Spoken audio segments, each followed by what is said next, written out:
क्या आपने कभी सोचा है कि कैसे एक छोटा सा बीज एक ऐसे पौधे में बदल जाता है जिसमें फूल और फल उगते हैं और फिर उनसे और भी बीज बनते हैं।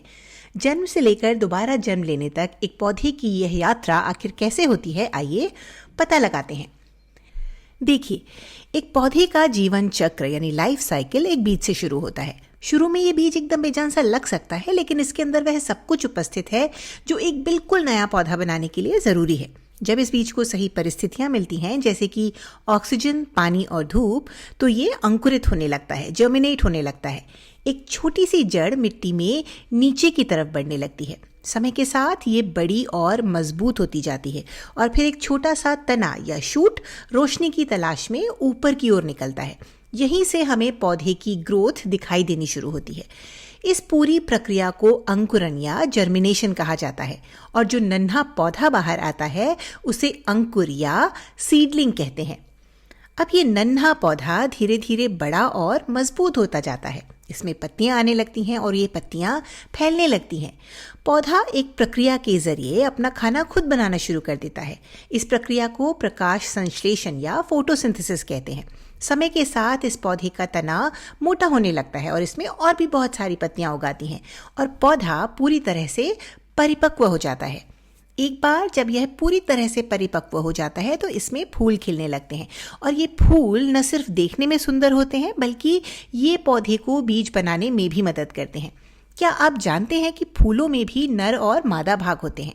फूल का नर हिस्सा एक पीले रंग का पाउडर बनाता है जिसे परागकण या पॉलन ग्रेन्स कहा जाता है और इन परागकणों में बहुत छोटी छोटी कोशिकाएं यानी सेल्स होती हैं जो बीज बनाने में मदद करती हैं। अब एक बीज के बनने के लिए इस पराग को या पॉलन को फूल के मादा हिस्से तक जाना होता है। इस प्रक्रिया को परागण या पॉलिनेशन कहा जाता है और पराग कणों की यह यात्रा या तो एक ही फूल के अंदर हो सकती है या फिर यह दो अलग अलग फूलों के बीच भी हो सकती है।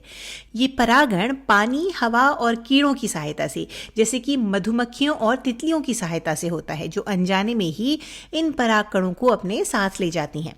अब एक बार जब पराग मादा हिस्से तक पहुंच जाता है तो कुछ बहुत ही खास होता है। चलिए इसे थोड़ा पास से देखते हैं।